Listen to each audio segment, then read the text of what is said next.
पिंपरी चिंचवड महानगरपालिकेतील सत्ताधारी भाजपच्या सभाशास्त्राच्या अज्ञानाचा फायदा उचलत लेखा विभागाने 52 कोटी रुपयांची ठेकेदारांची बिले परस्पर दिल्याचं प्रकरण उघडकीस आल्यानं आता कपाळ झोडून घ्यायची पाळी स्वतःला चाणाक्ष, हुशार व सबसे तेज म्हणणाऱ्या भारतीय जनता पक्षावर आली आहे. महापालिकेच्या लेखा व वित्त विभागाचे अधिकारी प्रवीण जैन यांच्या या तडफदार कार्यशैलीमुळे अवघ्या 2च महिन्यात आता सत्ताधाऱ्यांवर अवाक होण्याची पाळी आली. ज्या 20 नगरसेवकांच्या पत्रांचा आधार घेऊन लेखा विभागाने ठेकेदारांची बिले काढणे म्हणजे सभाशास्त्राची थट्टाच आहे आणि नंतर आता उशिरा जागे झालेल्या भाजप पदाधिकाऱ्यांनी भुई थोपटण्यास जी सुरुवात केल्यानं आता आश्चर्य व्यक्त केलं जात आहे.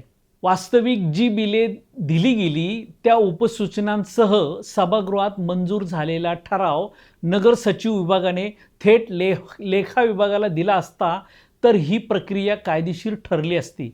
परंतु कायद्यानुसार नगरसेवकांना कुठलेही आर्थिक अधिकार नाही. मात्र ज्या उपसूचनांचा आधार घेत त्या पत्रावर लिहून देत ज्या नगरसेवकांनी सह्या केल्या आहेत त्या खऱ्या की खोट्या हा देखील मुद्दा आता गंभीर होऊ शकतो अशी चिन्हे आहेत.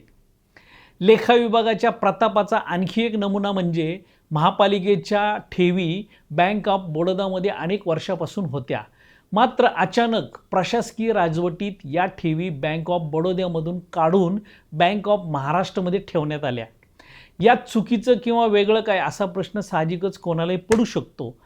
मात्र ठेवी हस्तांतरण प्रक्रिया करताना जी 2% रक्कम मिळाली गेली ती कोणाकोणामध्ये वाटली गेली याची चौकशी कोण करणार हा देखील आता मुख्य प्रश्न आहे.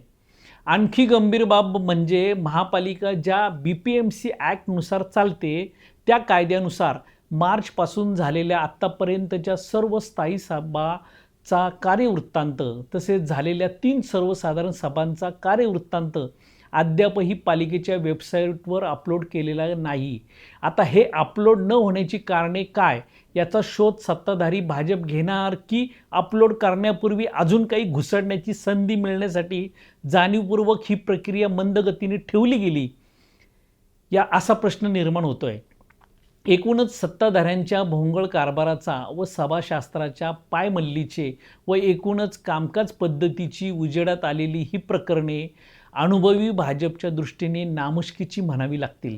आणखीन घडामोडी जाणून घेण्यासाठी पाहत रहा पिंपरी चिंचवड न्यूज. सोबतच आमच्या फेसबुक आणि इंस्टाग्राम चॅनलला फॉलो करायला विसरू नका. तसेच यूट्यूब चॅनलला सबस्क्राईब करायला विसरू नका.